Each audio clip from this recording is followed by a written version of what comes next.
to Inside the Mind of Miles, the world's best, the best podcast in the history of mankind. I mean, it's just, there's not a better podcast. This is so old, we know it, but the only reason it's so good this week is because my man, John Gallagher from Hartford University is with us. Gal, how you doing, brother? Doing great. I don't mind to stop you, but it's the University of Hartford. The University of Hartford, that's a THE in all caps. Exactly. So, and folks, so let's just say you're new to John Gallagher. You're new to the University of Hartford. And you're like, who's this cat? Who's this guy? And I will tell you this. Go to a big gathering. Walk into a bar. Go to an event. Go to a family reunion.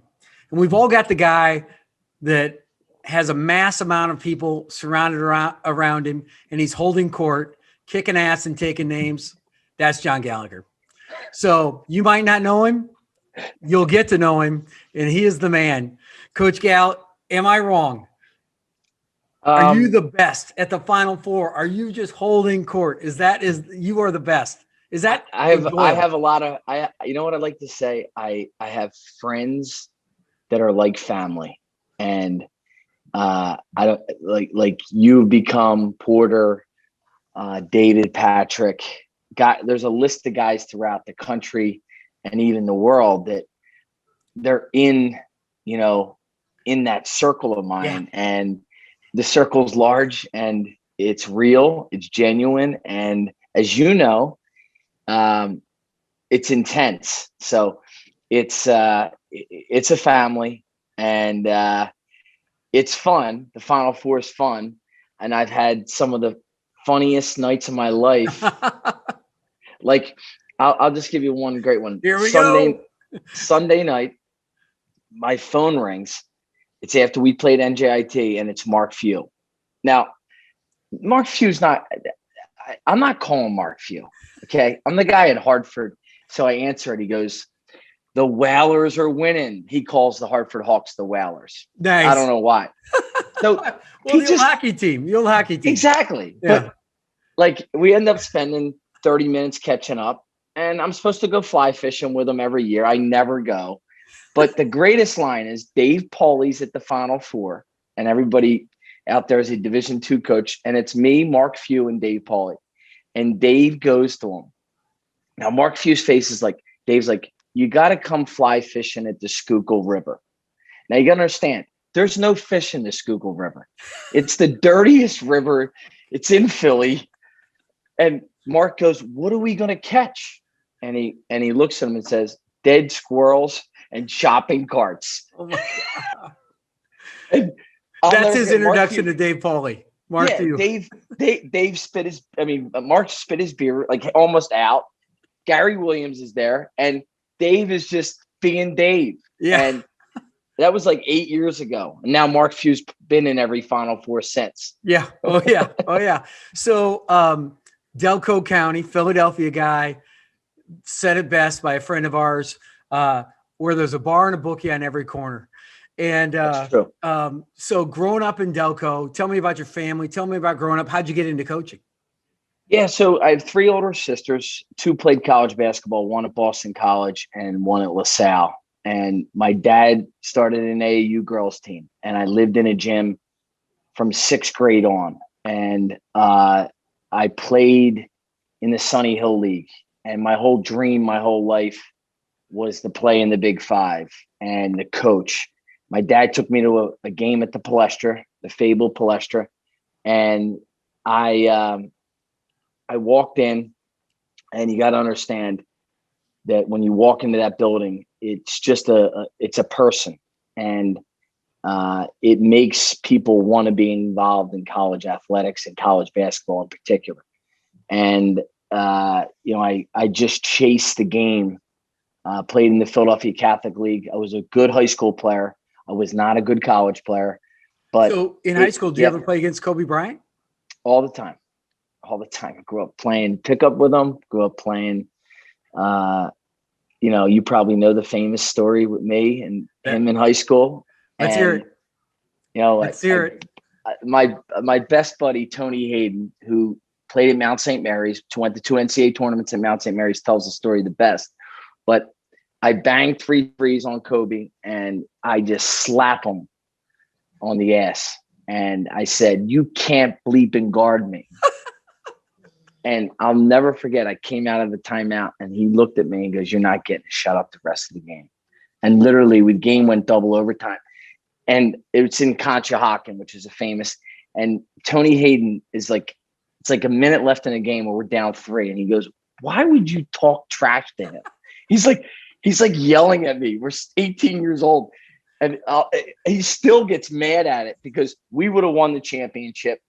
And guys that were there, John Linehan, Donnie Carr, they tell it too. They talk about the story too. But I didn't get a shot off, and I learned my lesson well about Kobe. That is classic. Well, first of all, who does that? Why? I mean, who does that? But that's you know what? My old self, if you could, like, you ever somebody said, "What would you tell your old self?" Just shut up and play. Okay. What are you doing? Oh, like, so, and the funny thing is if you like, I had a college teammate that should have been an NBA first round pick, and his name was Arthur Davis. Probably had 41 on Kobe. Was an elite scorer. He took us to the Sweet 16. I mean, he was the real deal. But could say that could talk trash to Kobe. Not me. not Gal. No. I mean, lesson learned. 5'11", 2 steps slow. I thought I was faster than that. As you get older, you realize, dude, I was not a half a step. I was 2 steps slow. Well, what was good is that he'd blow by you so bad he'd come back to you sometimes on a moving counter. You'd still exactly. Be in the same spot. That's when I took the charge. Yeah, I love it. So you go to in college. I mean, who's your college coach? Phil Martelli, played for Phil. Yep. At St. Joe's, and would play against Kobe at night. So Kobe came back his rookie year, didn't play a lot his rookie year, and he would live in. Literally, I saw firsthand what he did. He would be in the gym with us. We get done having camp. We play pickup from 10 at night to 12:30. He'd stay from 12:30, I think, to 2:33. He'd be back in the gym at 6:30. He didn't sleep. He took a 3-hour nap. He was in the gym shooting every day. And I saw his work ethic live and in person. He passed away. Me and Coach Martelli had a conversation about it. No one worked like Kobe Bryant. I mean, just no one. Yeah. And I saw it after his rookie year. I mean, it was just impressive. That's awesome. So did Coach Martelli, did your dad, who motivated you to get into coaching? And how did that start? And what was your first move? One person was Bud Gardler, my high school coach. So Bud coached Gino Auriemma. He coached Stevie Donahue. Phil Martelli was his JV coach. And when you grow up in Philadelphia, the Philadelphia Catholic League is like major college basketball. Sure. Your whole dream in 6th grade is just to play at the high school. Yeah. The games are packed. You just want to play at O'Hara, and that's the way I grew up. I grew up just trying to play in high school. And then I started for 3 years there. And I thought that was the end all be all. And then I walked on at St. Joe's, and I became, Bud was the guy that said, "Look, you just go and be with Phil." And the thing about Phil, or Coach Martelli, the thing about Coach was, of all the X's and O's, the thing that stands out is his unconditional love for his players. And he just, and you see what I think he's really, really helping Michigan out right now. Like they're really playing well, but I could see Phil, just his fingerprints on that thing. The spirit. Yeah. I could see the spirit. And, the way he coached us and the way he was, I'll never forget it. And then I had the opportunity at 22 to go work at LaSalle for Speedy Morris. And Speedy was an all-time classic. And, he was 89-90. He had a team that was one of the best in America with Lionel Simmons. but he was the neighborhood. He had that neighborhood. Everybody felt Speedy Morris, and he was so genuine. And Speedy had such a fire about him, about Philadelphia and the Big Five. And then after Speedy was Billy Hahn, and Oh, I learned how to recruit with Billy, and Billy was and also a great. He learned the Gary Williams system, the flex offense, the duck in. It's not something I do today, but I respect it. yeah. But Billy was the recruiting. And then the guy that changed my whole life was Fran O'Hanlon. He kept me in coaching. I think all coaches, when you're an assistant, you kind of like, you're there and you're like, is this going anywhere? Am I getting better? Is this getting, is this something? Should I be, and Fran just opened my eyes up to what this experience, the game itself, the spiritual side of basketball. And if you're not getting better, you shouldn't be in it. And every day is about getting 1% better. Sure. And his line, and I'm sure I've said it to you before, is if you're not willing to lie down with pain, if you're not willing to lie down like it's a bed, sleep with pain, don't get into college coaching, because this experience is about getting through pain. On the other side of pain, there's some great feelings. There's some great times, but pain is unavoidable. Go do something else. That's what he would say to us. And then the other line I love that he used to say is, you can never punish a champion. You can never punish a champion. And, if you say we're going to do suicides, a champion gets up and says, I'm going to get better. If you say we're going to do 15 minutes more shell defense, the champion says, I'm going to get better. And that was Rainbow John, his nickname in Philly. Rainbow, everything was about getting better. Everything. And he used to carry this notebook around, this journal, and random thoughts. But if you try to open the notebook, he'd like grab it. Dude, I'm not touching this. It was like his Bible. Yeah. And so he gave a great line. If you want to open it so bad, write your own. Take your own notes. So I carry a notebook everywhere with me, and I take my own notes. Love that. Yeah, I love that. That is awesome. Let me tell you a little bit about our partners over at Bet Rivers Sportsbook. If you haven't signed up with Bet Rivers yet, now's the time. Bet Rivers Sportsbook is offering a $250 match bonus for your first deposit. What sets them apart is they require just one playthrough to turn your bonus into cash money. When you win at Bet Rivers Sportsbook, they pay fast. And now it's even faster with Rush Pay, instant approval for withdrawals. It's safe, secure, and reliable. With March Madness right around the corner, there's never been a better time to give Bet Rivers Sportsbook a try. Go to betrivers.com or download the app. You must be 21 years or older. If there's a problem, dial 1-800-GAMBLING. So your journey, you've got so many good influence. Dan Leibowitz, of course, was the head coach at Hartford. He then brought me. Yeah, so Danny brought me up, and I learned the zones, the Temple zones. But I also, I literally. Dan was with John Chaney for how many years at Temple? 11 years is his top. Yeah. So Dan brought. I still talk about it today. Establish the floor. Well, what does establish the floor mean? If you can establish the areas you want to play from, which is you want to control the paint. If you do it early, you can do it late. We talk about it. Don't turn the ball over. Okay. And, the other thing is education. Educating minority. That was John Chaney, and now it's Black History Month. And what John Chaney embodied what it is to serve the underprivileged. You have, and Dan was a beacon of light for me in that area, and just taught me so much about Coach Chaney and his basketball on the floor and off the floor. And, Coach Chaney did so much for Philadelphia basketball, but basketball in general. Yeah, he was a powerful personality, but a powerful influencer too.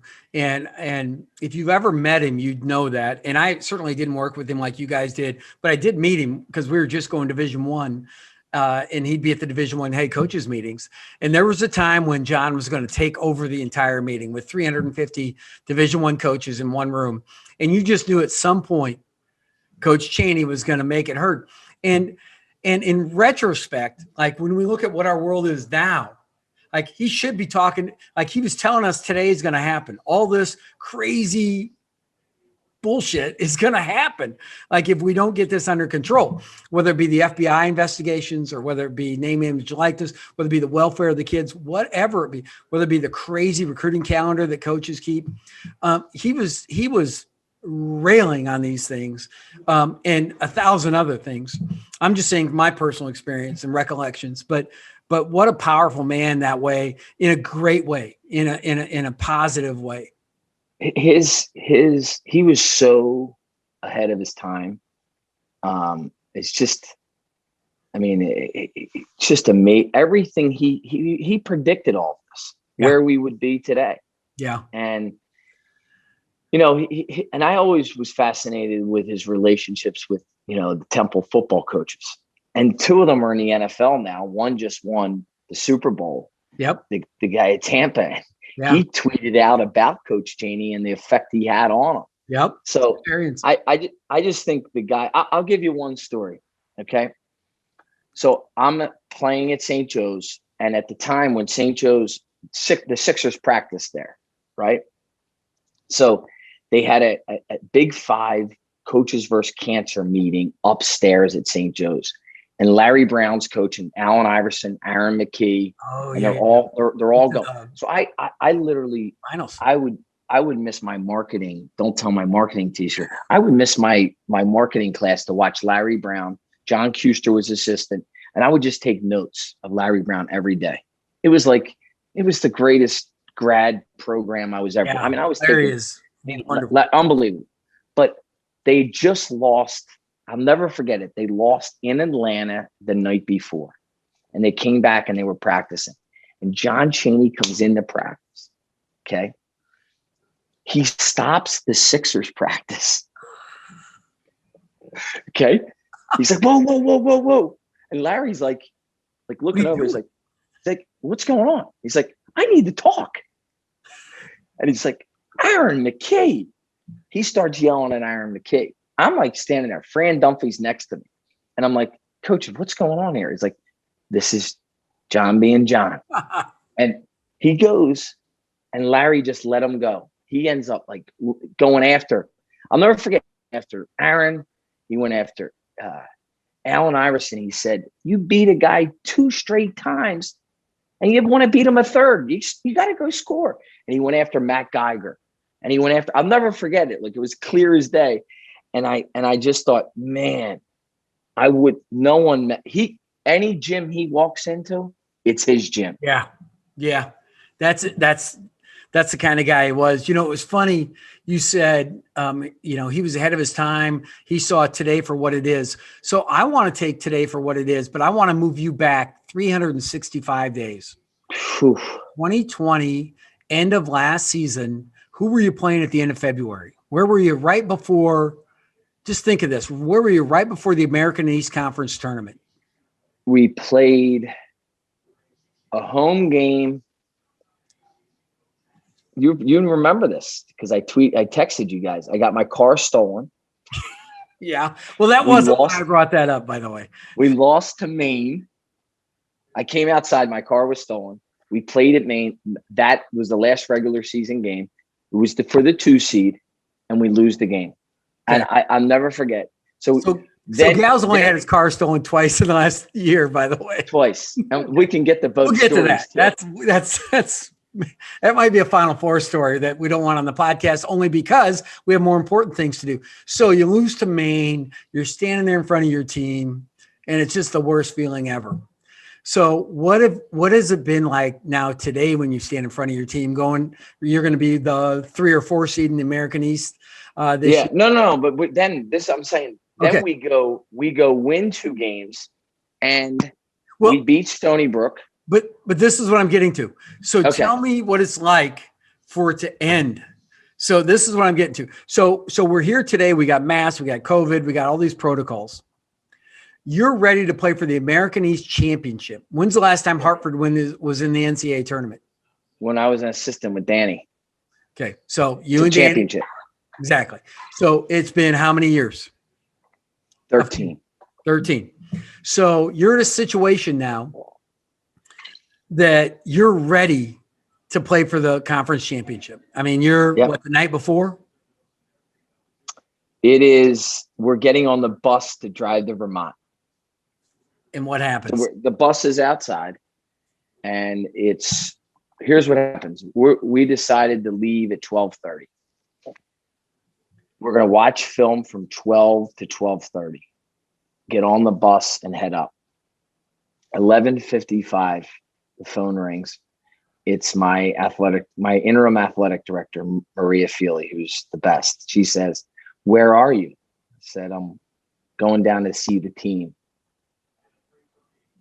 She says, "You needed to come into my office." I go to the office. She says, "Season's over." And I said, "Can you just let us play the game?" She said, "John, the season's over. The world's stopping." And I said, "What do you mean?" She said, "There's going to be I'm just telling you, there's going to be no NCAA tournament."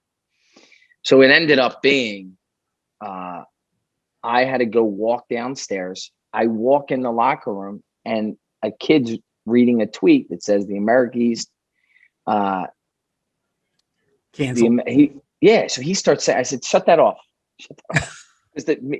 So like, these guys are excited. I said, listen, now you got kids crying. I mean, we had Malik Ellison, who transferred from Pitt, who was at St. John's, who gave his heart and soul to this. And he gave his, and like, it just ends. And you have to get up there and just say, like, there's no leadership book in Barnes. No, there's no textbook on this one. So you just got to say, like we were picked 8th. We were picked KenPom because we lost our top 6 guys. We were picked 352, and we were going to the NCAA tournament. So we've revitalized the roster, and it's one of those things, Timmy, where you still have pain over it. It's still like today. I'll be frank with you. I have a real phobia right now for our season to end not on a loss, but on a COVID breakout, whatever. Like, it scares me. So I want to lose a game. I want to lose on a tick. It doesn't matter. Like, I'll go in the locker room and I'll hug. We gave it all we had. Yep. I can't have someone hand me a piece of paper that says, COVID positive, and then you're standing there and you got to go tell your team that you got to go quarantine for 14 days.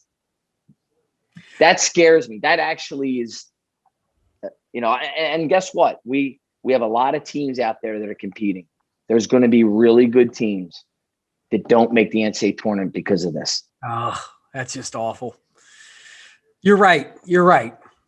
So what has it been like during this COVID environment for you? Like, what's been your biggest challenges, biggest rewards, things like that? Biggest challenges, I think, for me are just the protocol, the procedure. You have to do them, but the procedures and protocols every day are wearing. I just want to coach, and the layers and layers of administrative stuff you have to do just to get to a game is immense. I mean, it is immense. It's, making sure that, anything when you take a bus trip, all the masks and the sanitizer and it's constant. I mean, and 2 years ago or a year ago, nobody was, it's changed dramatically. And I think it's rewarding just to play a game. It's rewarding just to have a practice. And I just think it's, I'll never take it for granted, but this was just like when we played UConn to open the year up, I'll never forget. I was like, I can't believe we're getting a game in. Yeah, We're you getting text us like, hey, should we take the UConn game on Monday? Yeah, everybody's like, exactly. all And the non-working coaches are like, yeah, do it, Gal. Everyone, how about this? You, Steve Donahue, and Mike Martin are Martin. yes, take the game. 2 hours later, I get a call. Do you want to play Villanova? Should I play Villanova? You, Mike Martin. Yes. I started 0-2. That's on us. But you know what? It's better than not playing. So as you look at this, here comes the American East tournament's one of the earlier tournaments. It is. And starts Saturday. Yeah. And you guys have had some stops and starts and turns, as a league, like everybody. Give us a preview. This is the best college podcast in the history of mankind. So, Gal, we got to have a preview on what's going on. Yeah. So, this is just, I'm giving it to you because we're playing them. But one of the more intriguing teams out there is the Binghamton Bearcats. They just swept NJIT.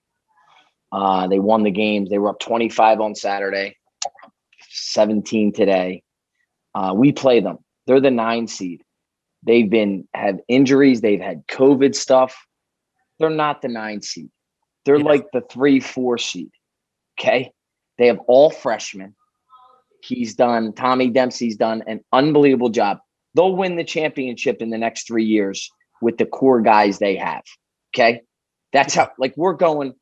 And I'm watching tape tonight. I'm thinking to myself, this is a semifinal game in a first round game. So, wow. And they're that good, and they're really fun to watch. I mean, they shoot threes the way I like teams. We don't shoot as many as we used to. They're banging when they beat UMBC at UMBC, who's the 1 seed in our league. They should have swept UMBC. They could have swept UMBC. They banged 14 threes in that game. So we're dealing with it. We have our hands full. And then in the other games, so the 1 and 2 get double buys, which is Vermont and UMBC. John Becker and Ryan Odom both do an unbelievable job. Ryan's done a great job at UMBC. John Becker's done a phenomenal job at Vermont. They're 2 of the better coaches in our league. And then you got Billy Hurrian, who's the 3 seed. He's a great coach at New Hampshire. He's been coaching 65 years. No, I'm joking. But I joke with him. I said, Bill, I was a high school sophomore when Billy was coaching at Drexel. I mean,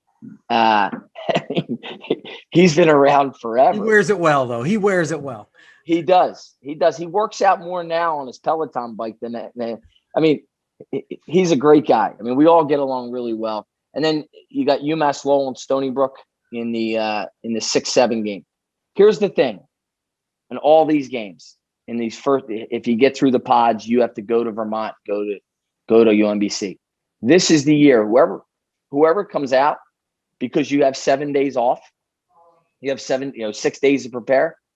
It's going to be those 1-2 matchups are not chalks. No, I don't know who's going to get through, because look, the 8 seeds NJIT, they beat UMBC and they beat Vermont, the 1-2. Okay. We didn't get a chance to play Vermont. They weren't on the schedule. It didn't fit. Sure. They had COVID. We played UMBC. We split with them. Could have swept them on a. It is going to be one of the. I mean this. If you want to jump into something fun, jump in. If you're a college basketball fan, jump into the America East tournament this weekend. Jump in, watch the games. There's one at 1 o'clock. There's one at 2 o'clock, and there's one at 5 o'clock on Saturday. And then you'll get the chance to watch those Sunday games. I mean, it's really. It's really, really well coached league. If you're not making adjustments in this league, you're going to get beat. I love that, John. Well, John, listen, you and I could go 1,000 different directions, 1,000 different ways. But I want to wrap it up here. I want to wish you the best of luck. You're one of my favorite people in the history of friendship and college basketball. You guys are going to do great. He won't say it, but John is easily one of the best coaches in the American East Conference. He just named every other coach in the league. But I'm going to make sure that John Gallagher is out there too. Coach, good luck to the Whalers. I know that you guys are going to do great, and it's going to be a lot of fun for college basketball to watch. And we all, of course, everybody remembers UMBC doing the 16-1 deal. And you don't do that by accident. The American East Conference is a rising star because of guys like you. By the way, I told Few if we end up playing him in the NCAA tournament, he's got to let us win that game. Just so you know. Well, of course. Yeah, I mean, if he's any kind of man. And then you'll take him fishing in the Philadelphia River over there. Dude, the Schuylkill River. That's the deal. That's awesome. Ladies and gentlemen, thanks, Coach Gallagher. Go Hartford Hawks. Welcome back to Inside the Mind of Miles, ladies and gentlemen, for our close this week with Gregory Eaton. Coach E, what are we wearing today? What is this mishmash of faded red hat and Port Orleans Disney t-shirt? Where's that? It's our favorite resort for our family down at Disney World. So it's in prep for our trip next week. We're heading down to Disney. You are a dog. So you're going to leave me on my own, aren't you? Yeah. We're going to have to either tape early or I'm just old Timmy all alone here, huh? Yep. Solo it. Jeez. I mean, how much am I paying you? Oh, I'm not. How much am I getting paid? Oh, I'm not. So don't worry about it. What's your hat say, man? It's actually a grumpy Disney hat. Grumpy. Can you put that close to the camera so we can see that? Look at that grumpopotamus. I mean, it's like he's mining or something like that. Yeah, he's holding a pickaxe. Yeah, he's angry. It looks like a minor league cap. It looks like one of those, different logos that you're not sure what it is. Looks like he's storming the Capitol. What are you talking about? Okay, Coacher. Like Disney fans, I mean, I saw a tweet last night about, I don't know who it was. It was somebody named Ava Grace, I think, and said about Thanos is an asshole. Oh, okay. Thanos, whatever his name is. So yeah, she got me. So we went to start to watch WandaVision on HBO Plus, and she decides, well, before we watch WandaVision, watch one episode. I'm like, I get it, or I like it, but I don't get it. She goes, oh. So then she writes down in order how the Marvel movie should be watched. And now we're on whatever, Avengers Endgame, which seems like it's about 14 of 21. So I'm starting to get, the Guardians of the Galaxy. I'm starting to a great soundtrack. First of all, on both the Guardians of the Galaxy. And I knew that beforehand. I had seen like some of the movies here and there, you know what I mean? But, when they start killing off the good guys, I start to get a little salty. Yeah. Well, that was a good text that she shared with us all. Yeah, I saw that. So, folks, if you follow us on Twitter, you'll see that it did happen on, I think it was Saturday night. At the end of the movie, I just stomped upstairs. And then I felt bad a little bit for stomping away and not saying anything, because usually we talk about the movie a little bit afterwards. So I text her that Thanos, whatever his name is. I don't like him. So, okay, Coach, John Gallagher, you think he can recruit anybody? Oh, yeah. You talk about a great personality. Oh, my goodness. Yeah, he can tell a story, man. And you and I have been there at the Final Four when he's told some stories, and it's a lot of fun. Yeah, I know that the first time that I ever met him, he told the story, and you were there, so you can say it. But, he was the only guy in a group of coaches that told Bill Self that he had a toupee on. That it looks like he's wearing. I'm not gonna. Yeah. So, hey, yep, Coach. That story happened, and I loved it. It was hilarious. And John Gallagher would definitely be that guy to step up to anybody and say anything. He really last year was really hard because they were making a huge run at the end of the year. And they certainly had some, you still have to go to Vermont and win, but so it's not like you just are waiting on the NCAA tournament bid, but boy, they were in great position to make something happen. They had a lot of momentum. And then to have that stripped away, that's just so hard. Just so hard.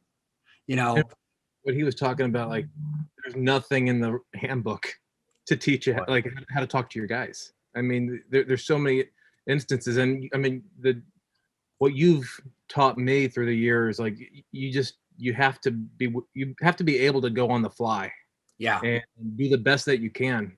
And your student athletes, they want you to be real. They don't want you they don't want the phony stuff. right. And they're at a tough age, I mean, where they don't want the phony for sure, because they're trying to figure it all out themselves. And that's a hard meeting to have. And it's hard to find out on Twitter, I mean, but that's the news. When I go for breaking news, that's where I go. So I know that much. So he has something that we didn't get to on the podcast. I just wanted our listeners to know something really funny. So anytime he runs like a handoff action, so they throw it to the high post or a post, and he's not dribbling, and they got guys cutting off him, and he wants the guy to fake it and keep it. He calls out one of his daughter's names because his daughters are keepers. I thought that was pretty cool. And so Ncaa, or Mary Kate, or whatever it might be. And I thought that was pretty cool. So, he's got a little pizzazz to him. He's a lot of fun to have on. And I can't believe conference tournaments are right here already. And they're starting up, and so is the Horizon. I mean, and then a bunch next week. Yeah. I mean, this is kind of the pre-week for it. And in the American East is the one, and it should be fun. I think you can stream those on ESPN.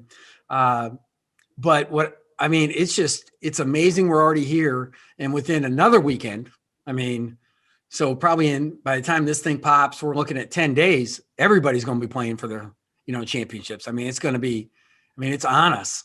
March Madness is on us. And I don't know about the rest of the country, but I'm guessing that everybody got hit by just horrific weather pretty much. And I'm going to be able to talk to later this week, and probably next week, I think we'll release it, or sometime Buzz Williams, Texas A&M, is going to talk to us about their troubles down at College Station, Houston area, just the entire state of Texas, what that was like to go through. But what my whole point was, it really haven't seen the sunshine in about 3 weeks. It's been below freezing for 3 straight weeks in Nebraska, which it hasn't been like that our other 8 or 9 years we've been here. So it's hard to believe March Madness is on us. It's when the temperature tomorrow is supposed to be 50, you'd think that it would be warmer than 50 degrees if I told you in 8 days it would be a 90-degree swing change. Oh, yeah, you'd think. February 22nd, I played golf a year ago. Wow. They sent me a picture. It was still the same crummy golf swing, but I was at least playing golf, Some things never change. Yeah, exactly. So how about, we had a little bit of conference tournament news this week or last week. The Atlantic 10 canceled the last 2 regular season games of the year and moved their tournament up because they had an 8-day gap between the semifinals and the finals. And so now they've gobbled that space up. And I think it's not 8, it's a 1 or 2. What do you think of that? You think that's a good plan out of the A10 or not?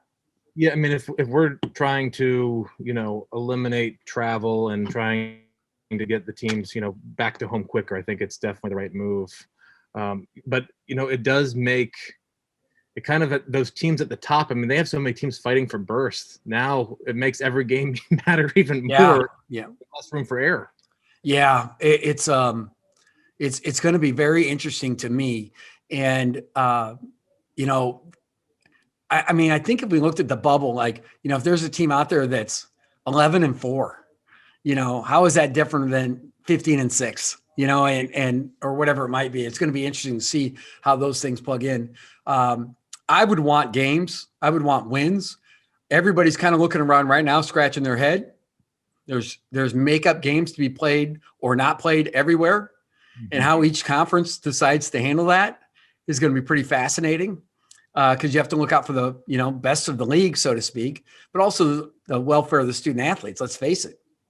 I'm going to be interested to see, because some of these conferences that always finish early, if they try to pick up a game late, I mean, the A10's a lot like the Mountain West, and we've had a lot of Mountain West coaches on here. I mean, they're usually a 3-bid league. I mean, they have Richmond, you've got VCU, who's a great team, St. Louis. I mean, I would be lined up calling Auburn and Arizona saying, meet me in Vegas, let's play. I mean, whether it be a playground, a parking lot, or whatever, spot you can get into, because I think both those teams have opted out, so to speak, this season. And they both have pretty good numbers. I don't know what Auburn's are, but I know Arizona's are. So that's what I'd be doing. I'd be saying, if we got done early, I'm like, let's go Arizona. We'll come down. What the heck? I mean, fly down there. You need quad 1 games, and where you find them, and especially at the mid-major level, where you find them has always been really difficult. When we were in the Big Ten, of course, they were more prevalent. You could get them certainly on the road and a few at home, but you don't get many quad 1 wins. And then you can have quad 1 wins disappear. We beat Minnesota one year. It was a quad 1 win. It ended up at the end of the year, quad 3 or even 4. And the team we played was a quad 1 team. The team they were at the end of the year was a quad 4 team, but that's not who we beat. But do you get credit for that? No. And that's the hard part with the quad system. It's just a hard part, for a selection committee. And but that's the way it goes. That's why it makes this time of year fascinating. But it keeps Rolaids in business for the coaches and all that fun stuff. But Coach, how are we doing on our You Pick'ems, man? Talk to me. I had a couple of fun ones. A lot of top. Did you want to retract what happened last week when you said that? Yeah, you know what? Because I did have a game incorrect, so so we tied. I forfeit. So you won because of that forfeit. Yep, if I won. I heard you. Games on the sheet, then I would have taken the lead. I heard you. You said you won, and I agree. You won. So this is also why I think the athletes kind of got tired of playing the You Pick'em, is because the coach won every year. Technicalities. Hey, let's make this game worth 10 points. Put a little asterisk in 2-point font right there. Yeah. No, I had got 7 games picked out for this week. Ooh. And they all have top 25 teams in them. So wow. I'll run through them for you, and then we can see, week 2 of You Pick'em. You took the first week. We'll have 3. Okay, so you pick first this week. Okay, so we got Texas Tech at Oklahoma State. I'm going to take Oklahoma State. Texas Tech has got to make it happen, so I'm just going to pick against you. Okay. Because there's another team that's ineligible at this point, right? Oklahoma State's ineligible for postseason this year. I'd be playing them. Yeah, that's another team. Just go out to Vegas and play a little round robin. Give them the postseason. What the heck? Oregon versus USC. Oregon and USC. Where's that at? That's at USC. I'm going to take Oregon because I think the game's more important to them. I'm taking Southern Cal. Okay. The Mobley brothers. Rematch of a game earlier this year. Texas hosting Kansas. Texas is a little salty after that West Virginia debacle. Texas. Yeah, that's what I got too. I'm going to take Texas too.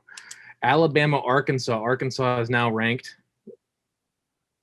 And that's at Arkansas? At Arkansas. So we know if Bud Walton was full, this would be a different deal. Bud Walton. I think Arkansas already hit their peak. I think Alabama already hit their peak. I'm taking Arkansas. I'm taking Alabama. Okay. Now we finally get to see Baylor, West Virginia at Baylor.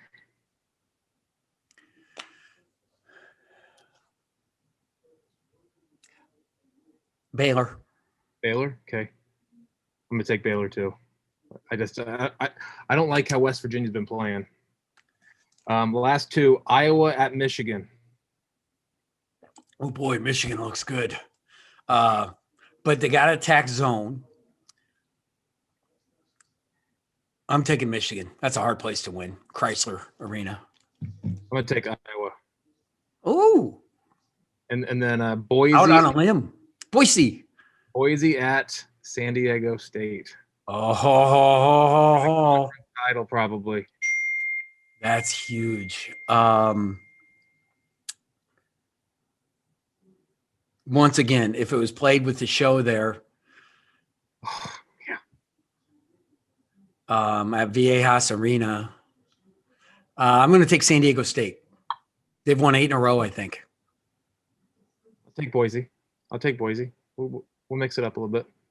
Yeah, Okay, Boise just got swept on the road at Nevada, so I guess their road record's been so great lately. You'll just but then you they didn't even consider that. They took Utah State from number 2 and dropped them to 4 Yeah, at home. at home. They're like the Fighting Richard Patinos. They're great at home. They are great at home up until the other day. Yeah. Whoa. Illinois. So right now I've got 3 teams in the Big Ten in the Final Four, the way they've been playing the last week. Ohio State, Michigan, and Illinois. Holy cow. All 3 of those teams look good. That game yesterday was awesome. Ohio State. Yeah, Michigan. and then you've already picked Iowa beating Michigan. So that tells us how you think. That's 4. I mean, that's pretty high level stuff. Pretty high level stuff. It's fun to watch. 4 Elite 8 teams. I would say. Yeah. Oh, wow. Great week, Coach. That was a lot of fun talking to John Gallagher. America, we all know why this is the greatest podcast in the history of mankind. Not only because of Manscaped, Bet River, all our sponsors. Hey, we're wrapping this thing up. Stick with us. If you got some old episodes, go, scrub around, listen to some. It's been a lot of fun with Coach E and I. We're looking forward to next week, taping before he goes to Disney World Land-ish. And I just can't wait to have you back, folks. It's going to be a lot of fun. Coach E, until next week. See you next week. See you, folks.